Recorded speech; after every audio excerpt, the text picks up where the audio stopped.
श्रीमद् भागवत जी को अपने जीवन में नित्य प्रतिदिन लाना चाहिए। एक श्लोक, दो श्लोक, जितना भी पढ़ पाओ, ज़्यादा से ज़्यादा हो सके तो और अच्छी बात है। लेकिन हमारे परम पूज्य गुरुदेव भगवान कहते हैं, श्री कृष्णानंद महाराज जी, कि जो व्यक्ति श्रीमद् भागवत जी को सुनता है अर्थात पढ़ता है, उसका दिन मंगल होता है, उसका जीवन सुधर जाता है। कितना भी पापी से पापी व्यक्ति क्यों ना हो, अगर वह श्रीमद् भागवत जी का आश्रय लेता है तो उसका जीवन धन्य हो जाता है, उसका परलोक सुधर जाता है। इस लोक की तो बात छोड़े, परलोक भी सुधर जाता है श्रीमद् भागवत जी का सहारा लेने से। इसलिए श्रीमद् भागवत जी का हमें अपने डेली के रूटीन में अवश्य लाना चाहिए। सभी सनातनियों का अपना दायित्व होता है कि हम श्रीमद् भागवत जी को डेली पढ़ें, डेली सुने। अगर हमें पढ़ना नहीं आता तो हमें सुनना चाहिए। हमारे घर में कोई ना कोई ऐसा एक व्यक्ति तो जरूर होगा जो पढ़ा लिखा होगा, तो उसी से कहना चाहिए, भैया हमें एक श्लोक, दो श्लोक, जितना हो सके उतना सुनाओ, ताकि आप सुना रहे हो तो आपका भी मंगल होगा और मैं सुन रहा हूँ तो हमारा भी मंगल होगा। इसलिए श्रीमद् भागवत जी की कथा जितनी सुनो उतना कम है, डेली सुनो। और अगर कहीं किसी व्यास जी कथा कर रहे हैं तो वहाँ कथा में जरूर जाना चाहिए। कथा में जाने से, कथा सुनने से आपका जीवन सुधर जाएगा, आपका दिन मंगल होगा, आपका हर कार्य संभवतः पूर्ण होगा, आपके जीवन में किसी भी प्रकार की कठिनाइयां नहीं आएंगी। ऐसे ऐसे पापियों का उद्धार हो गया है। सोचो जरा कि धुंधकारी जैसा पापी, इतना बड़ा अत्याचारी, जो छोटे छोटे बच्चों को नहीं छोड़ता था, उनको मार डालता था, धुंधकारी जैसे पापी का उद्धार हो गया, जिसके भय के कारण उसकी माताजी अग्नि में कूदकर अपना प्राण दे दी। पिताजी को मजबूरन घर छोड़कर भागना पड़ा। जो पिताजी एक पुत्र की लालसा के लिए घर द्वार त्याग कर मरने के लिए जा रहे थे कि अब मैं मर जाऊंगा, मेरे कोई औलाद नहीं है, उनके जीवन में एक पुत्र हुआ। और पुत्र कैसा हुआ? इतना दुराचारी कि जिसका कोई मतलब ही नहीं था, इतना बड़ा दुराचारी था। और श्रीमद् भागवत जी के सुनने से उसका जीवन सफल हो गया, उसको भी प्रभु की प्राप्ति हो गई, प्रभु के श्री चरणों में उसको स्थान मिल गया। ऐसा है हमारा श्रीमद् भागवत जी। पंडित आत्मदेव शर्मा जी के खानदान में गौकर्ण जी महाराज ने जन्म लेकर, जब उनके पिताजी आत्मदेव शर्मा जी गए पुत्र की प्राप्ति के लिए जंगल में कि मैं मर जाऊंगा, नहीं होगा पुत्र अगर, तो एक संत महात्मा ने उन्हें एक फल दिया था। कथा बड़ी लंबी है, मैं शॉर्ट में बता रहा हूं। तो ऋषि मुनि ने कहा कि ऐसा है कि आप इस फल को, आप पुत्र की इच्छा क्यों रखते हो? प्रभु की प्राप्ति की इच्छा रखो। लेकिन पंडित जी को सिर्फ पुत्र चाहिए था। महात्मा ने कहा कि जो आपके पास है उसी में संतुष्ट रहिए, जो आपके पास नहीं है उसका लालच मत बढ़ाइए। इंसान के पास जो रहता है उसमें खुश रहना वह अच्छा नहीं समझता, और की लालसा करता है। लेकिन पंडित जी नहीं माने तो महात्मा को मजबूरन फल देना पड़ा, और वह फल उनकी पत्नी नहीं खाई। अब उनकी पत्नी जब धुंधली देवी नहीं खाई और अपना फल क्या करी, गौ माता को खिला दी। परीक्षा लेने के लिए देख लेती हैं, अगर मान लो हो सकता है इस फल का परीक्षा भी हो जाएगा। अगर गऊ को पुत्र हो गया, गऊ को भी कई मास से, कई सालों से बच्चा नहीं हुआ है, तो इस फल को इसी को खिला देता हूँ, हो सकता है अगर इसको बच्चा हो गया तो फल का परीक्षण भी हो जाएगा महात्मा जी का। कभी महात्मा का परीक्षा नहीं लेना चाहिए, लेकिन उन्होंने ले लिया और अपनी बहन की बेटे को अपने पास ले ली। उसका इतना बड़ा विनाश हुआ कि पुत्र नालायक निकल गया।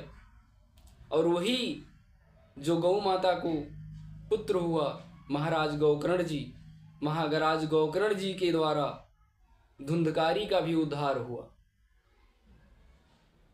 श्रीमद् भागवत कथा सुनने से। तो श्रीमद् भागवत जी का आश्रय लेने से जीवन सफल हो जाता है। कई जन्मों के जन्म जन्मांतर के पाप नष्ट हो जाते हैं महाराज, और कई जन्मों के जब पुण्य उदय होते हैं तब आपको कथा सुनने का सौभाग्य प्राप्त होता है। आप सोचेंगे कि जब इतना बड़ा चमत्कारी श्रीमद् भागवत जी है तो इसका परिचय श्रीमद् भागवत जी का परिचय बहुत लंबा है। श्री वेद व्यास जी महाराज इस भागवत जी महापुराण को भागवतम कहकर संबोधित करते हैं। श्री सुखदेव जी ने इस ग्रंथ को चक्र शाश्वत संहिता कहकर संबोधित करते हैं। श्री सुखदेव जी महाराज ने इस ग्रंथ को उत्तम श्लोक चरितम कहकर संबोधित करते हैं, और ऋषियों ने तो महाराज इस ग्रंथ को परमहंसी संहिता कहकर संबोधित किया और सम्मान किया। तो आइए ऐसे परमहंसों की संहिता में मानसरोवर में हम सभी लोग भी जुड़कर इस मानसरोवर में सभी लोग अपना जीवन धन्य बनाएं। इसमें प्रवेश करते हुए अपना जीवन मंगल करें। श्रीमद् भागवत जी हमारे जीवन के लिए एक औषधि है जो कई प्रकार के रोगों का नाश कर देती है। सबसे बड़ा रोग है कि हमारा मन जो इधर उधर भटकता है, मन शुद्ध हो जाता है, चरित्र पवित्र हो जाता है कथा श्रवण से, इस औषधि से। आइए श्रीमद् भागवत जी महापुराण की प्रथम सूत्र जानते हैं। सच्चिदानंद रूपाय विश्वोत्पत्त्यादि हेतवे तापत्र विनाशाय श्री कृष्णाय वयं नमः। सतधन चित धन आनंद, सत्य ही सच्चिदानंद है और सच्चिदानंद में ही आनंद है, बाकी किसी में आनंद नहीं है। अगर हमें अपना जीवन सफल बनाना है, मंगल बनाना है, तो सच्चिदानंद का ही आश्रय लेना हमारे लिए सबसे बड़ा उपयोगी है, जो संपूर्ण जगत की उत्पत्ति विनाश के कारण है। आध्यात्मिक, आदि भौतिक, आदि दैविक तीनों प्रकारों के तापों को नाश करने वाले हैं। ऐसे युगल सरकार श्री सच्चिदानंद भगवान श्री कृष्ण के श्री चरणों में हम प्रणाम करते हैं, और समस्त जीवों में ईश्वर को मानने वाले श्री सुखदेव जी को हम प्रणाम करते हैं, क्योंकि हमारे शास्त्रों में सर्वप्रथम गुरु वंदना का ही विधान है। बिना गुरु के हमारा जीवन असफल है। ऐसा लगता है कि अगर जीवन में गुरु नहीं है तो हमारे जीवन में कुछ भी नहीं है, एकदम अधूरा होता है। गुरु मिल गए तो सब कुछ मिल गया, गुरु नहीं तो जीवन में कुछ भी नहीं है। ध्रुव जी को आज ध्रुव के नाम से इतना ज़्यादा जाना जाता है, क्यों? गुरु के कारण। अगर उनके गुरु श्री नारद जी महाराज उनको मार्ग ना दिखाए होते तो शायद आज ध्रुव जी के नाम से विख्यात नहीं होते, गुरु के कारण ही हुए। बाबा गोस्वामी परम पूज्य तुलसीदास जी महाराज ज्ञानी थे, लेकिन बिना गुरु के अधूरे थे। प्रभु का दर्शन नहीं हो पा रहा था, बड़ा यत्न प्रयत्न कर लिया लेकिन नहीं हो पाया। जब श्री हनुमान जी महाराज को अपना उन्होंने गुरु माना तो गुरु ने ही अपने प्रभु से मिलवा दिया। गुरु चाहे तो क्या नहीं कर सकता। गुरु के श्री चरणों में एक बार बैठकर ज्ञान तो अर्जित करो। गुरु जो चाहे वो कर सकता है। बिना गुरु के कुछ भी नहीं हो सकता। हमारा जीवन गुरु के बिना अधूरा है।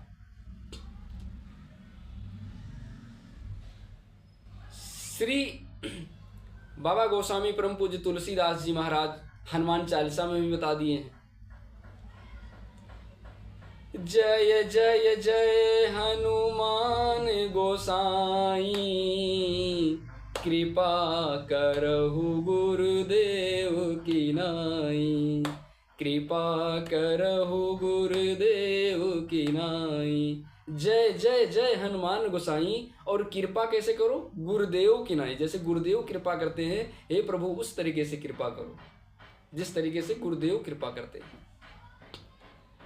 सोचो, बाबा गोस्वामी तुलसीदास जी महाराज अपने काव्य में भी लिखते हैं, बिन गुरु भव निधि तरय न कोई, बिन गुरु भव निधि तरय न कोई, जो बिरंचि शंकर सम होई, जो बिरंचि शंकर सम होई।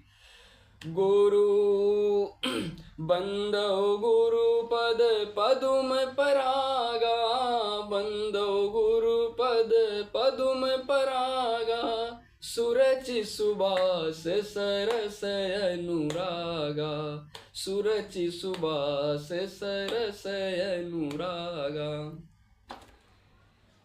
गुरु वंदना हमारे जीवन में सबसे श्रेष्ठ है, सबसे उत्तम है।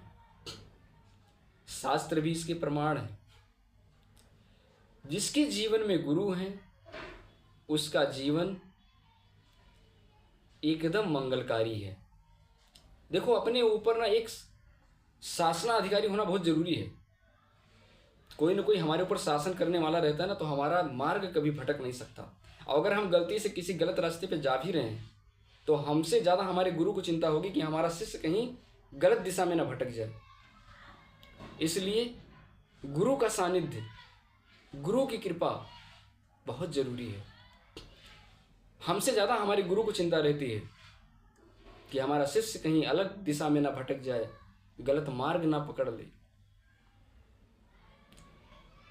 जैसे माता पिता को चिंता होती है अपने पुत्र को, अपने पुत्री को लेकर, कि हमारा बच्चा किसी गलत रास्ते पर ना चला जाए, नहीं तो समाज का, कुल खानदान का सबकी बेइज्जती होगी। ऐसे गुरु होते हैं, सोचते हैं अगर हमारा शिष्य कहीं गलत रास्ते पर चला गया तो इसका भविष्य खराब हो जाएगा।